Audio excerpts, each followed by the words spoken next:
Assalamualaikum warahmatullahi wabarakatuh. Perkenalkan, nama saya Nurdia Setaning Tias dari Universitas Islam Nahdlatul Ulama Jepara. Kali ini saya akan membahas tentang peran perencanaan strategi mutu pada perencanaan mutu pada mata kuliah manajemen mutu terpadu yang dibimbing oleh Ibu dosen Profesor Dr. Novianti Jafri MPD dari Universitas Negeri Gorontalo. Pertama-tama mari kita panjatkan puji syukur kepada Allah Subhanahu wa taala karena kali ini kita bisa bertemu untuk membahas materi pada perkuliahan. Dan terima kasih tak lupa saya ucapkan kepada Ibu Profesor Dr. Novianti Jafri yang telah membimbing pada mata kuliah kali ini. Dan selamat siang juga tak lupa saya ucapkan terima kasih kepada teman-teman mahasiswa pertukaran mahasiswa pelajar. Dan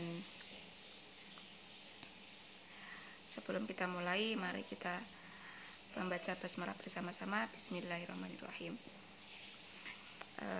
Pembahasan pertama adalah kita akan membahas tentang visi misi, nilai, dan tujuan mutu. Kita awali dulu dengan apa sih yang namanya perencanaan mutu atau TQM. Perencanaan mutu yang strategis merupakan salah satu bagian terpenting dari total quality management. Hal yang harus mendasari hal tersebut strategi adalah konsep yang memperkuat fokus terhadap pelanggan. Proses perencanaan strategis dalam konteks pendidikan tidak jauh berbeda dengan yang biasanya kita dipergunakan dalam dunia industri. Alat-alat yang digunakan dalam menentukan visi dan tujuan akhir serta menganalisis kekuatan, kelemahan, peluang, dan ancaman juga hampir sama, hanya perlu penerjemahan yang baik. Artinya visi misi tujuan itu hampir sama dengan industri. Bagaimana kita menerapkan pada lembaga pendidikan itu sendiri. Misalnya kekuatan dalam lembaga pendidikan mungkin dari kualitas pendidiknya atau kualitas dalam segi mengajarnya, untuk kelemahannya seperti apa, peluangnya, dan ancaman-ancaman yang didapat mungkin bisa dari dalam atau dari luar dari lembaga pendidikan itu sendiri. Pertama adalah visi, misi, nilai, dan tujuan. Visi sendiri adalah statement visi mengisyaratkan tujuan puncak dari sebuah institusi dan untuk apa visi itu dicapai. Visi harus singkat, langsung, dan menunjukkan tujuan puncak institusi. Misal seluruh pelajar kita akan sukses. Itu visinya, berarti keseluruhan. Misi, statement misi sangat berkaitan dengan visi dan memberikan arahan yang jelas, baik untuk masa sekarang maupun untuk masa yang akan datang. Ada beberapa poin yang harus diingat dalam menyusun statement misi adalah sebagai berikut. Pertama, harus mudah diingat. B, ya harus mudah dikomunikasikan. C, sifat dasar bisnis harus diperjelas. D, harus ada komitmen terhadap peningkatan mutu. E, harus berupa statement tujuan jangka panjang dari sebuah organisasi. F, ia harus difokuskan pada pelanggan. G, ia harus bersifat fleksibel. Poin kedua adalah nilai-nilai. Nilai-nilai dari sebuah organisasi merupakan prinsip-prinsip yang menjadi dasar operasi dan pencarian organisasi tersebut dalam mencapai visi dan misinya. Nilai-nilai yang ada dalam sebuah institusi harus disesuaikan dengan lingkungan di mana institusi tersebut beroperasi.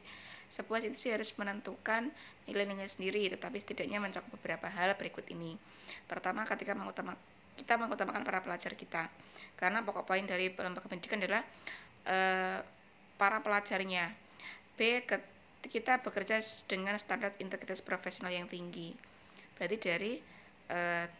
dari anggotanya, mungkin dari stafnya, guru, pembimbingnya, kalau dalam perkuliahan berarti dosennya, seperti itu. C, kita bekerja sebagai tim. Jadi bekerja itu sebagai tim, artinya sama-sama bekerja sama untuk bagaimana menciptakan pelajar yang kompeten. D, kita memiliki komitmen terhadap peningkatan yang kontinu, artinya berkelanjutan terus-menerus. Visi dan misi harus berjalan seiringan terus-menerus karena ini difokuskan pada jangka panjangnya. E, kita memberi kesempatan yang sama pada semua apa ya, semua pelajar, semua jurusan, semua para stafnya sebagai tim yang solid untuk mencapai tujuan dari visi dan misi tadi. F, kita akan memberikan mutu pelayanan yang tertinggi semaksimal mungkin. Tujuannya adalah setelah visi, misi, dan nilai-nilai ditetapkan, ketiganya harus diterjemahkan dalam tujuan-tujuan yang bisa dicapai. Tujuan sering diekspresikan sebagai sasaran dan cita-cita. Hasilnya, tujuan itu berarti hasil dari visi misi tadi. Visinya apa? Seluruh pelajar kita akan sukses.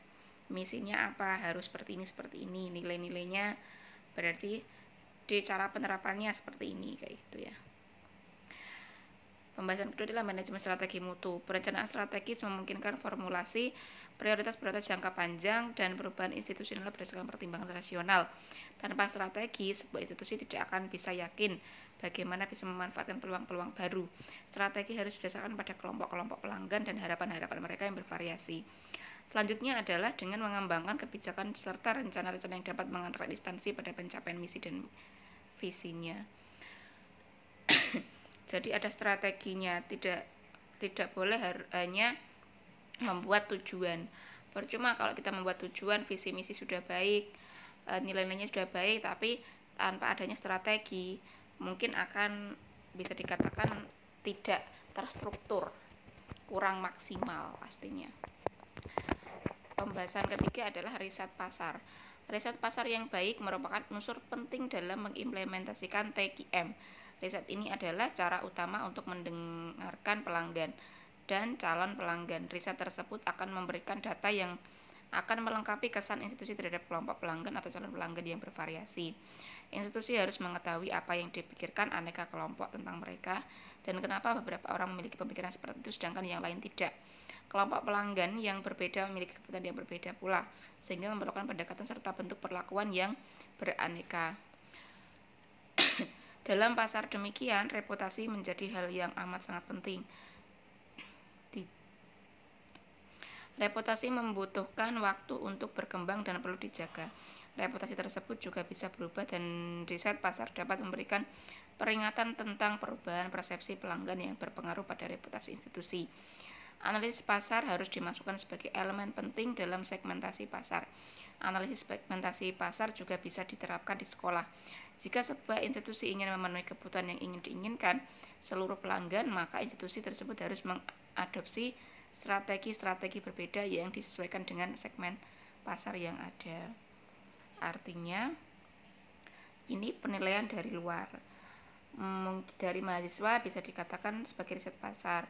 Mungkin ingin fokus kepada hanya pendidikannya saja atau lebih kepada kompetensi akademik dari luar pendidikan, mungkin dari bidang olahraganya juga harus dikembangkan atau wawasan luarnya lebih ke prakteknya supaya para anak-anak mereka atau para pelajar itu lebih berkembang, tidak hanya fokus pada materi. Itu pentingnya riset pasar. Jadi bagaimana kita menyeimbangkan antara pendidikan dan luar pendidikan. Jadi tidak hanya fokus pada materi saja. Itulah pentingnya riset pasar. Agar apa? Kualitas mutu terjamin. Kualitas siapa? Dari pendidikan. Fokus pendidikan kepada siapa? Pastinya kepada pelajar yang didukung oleh para tim. Yang di situ ada kepala sekolah, ada staf, guru, dan lain sebagainya, atau mungkin dari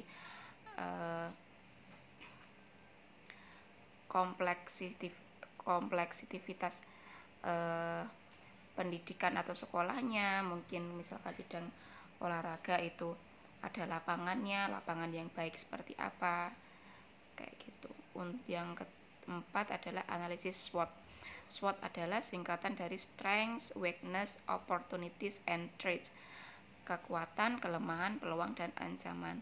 Analisis SWOT sudah menjadi alat yang umum digunakan dalam perencanaan strategis pendidikan, tetapi tetap merupakan alat yang efektif dalam menempatkan potensi institusi.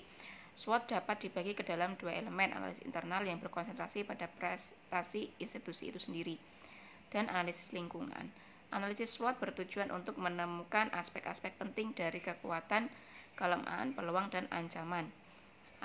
Aktivitas SWOT dapat diperkuat dengan menjamin analisis tersebut berfokus pada kebutuhan pelanggan dan konteks kompetitif tempat institusi beroperasi. Strategi ini harus dikembangkan dengan metode yang dapat memungkinkan institusi mampu mempertahankan diri di dalam menghadapi kompetisi serta mampu memaksimalkan daya tariknya bagi para pelanggan. Nah, kesimpulannya dari uraian di atas dapat dikatakan ketercapaian tujuan dari strategi mutu pendidikan sangat bergantung pada kecakapan dan kebijaksanaan kepemimpinan kepala sekolah yang merupakan salah satu pemimpin pendidikan, serta pembangunan pendidikan bukan hanya terfokus pada penyediaan faktor rencana pendidikan, tetapi juga harus lebih memperhatikan faktor proses pendidikan. Artinya keseluruhan harus seimbang, harus menjadi tim yang solid untuk mencapai tujuan mutu terpadu, utamanya pada lembaga pendidikan. Sekian pembahasan kali ini. Saya ucapkan terima kasih atas waktunya untuk partisipasinya. Semoga ilmu yang kita pelajari hari ini menjadi ilmu yang bermanfaat bagi kita semua. Saya tutup. Wabillahi taufiq wal hidayah. Wassalamualaikum warahmatullahi wabarakatuh.